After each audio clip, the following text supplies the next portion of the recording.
Okay, question 20. So we have a 5-mark question on surds and rationalizing the denominator. So let's start with part A. So it says simplify this surd expression. Okay, so when we have a surd expression like this one, what we're going to do is we're going to look for two numbers that can multiply together to get 300, or the number under the surd. Now, it works best if one of those numbers can be square rooted. So how about the square root of 100 times the square root of 3? Because the square root of 100 is just equal to 10. And then I've got my root 3 there.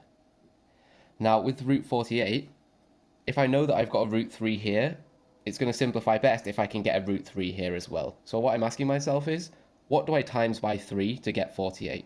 And the answer is 16. So in this case, we have root 16 times by root 3.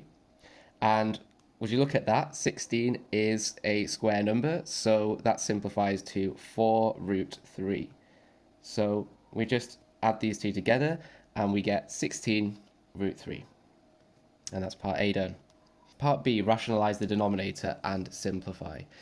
So what do we do when we rationalize the denominator? Well, we take the denominator and we take the opposite expression of that. So opposite expression is an interesting way of explaining it, but all you have to do is basically change this plus into a minus. So that would be 2 minus root 7. Okay, so we take this 2 minus root 7 and we make a fraction with the same numerator and denominator, and we multiply it by the original expression. Okay, and now all we have to do is multiply these together and simplify.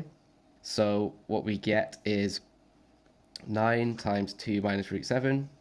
And in the denominator, we have a quadratic, so we have 2 plus root 7 and 2 minus root 7. Now, if we expand this quadratic, we are going to end up with 4 plus 2 root 7 minus 2 root 7 minus root 7 times root 7, that's 7. Okay, and then the top is still going to be, well, let's expand this, 18 minus 9 root 7. Okay, so if I simplify the denominator part, I get minus 9 root 7. So these two are going to cancel out, and this is going to become minus 3. Now, divide through by negative 3, and I will get negative 6 plus 3 root 7. And then I can take a 3 outside of the bracket, and I get root 7 minus 2, and that is the answer.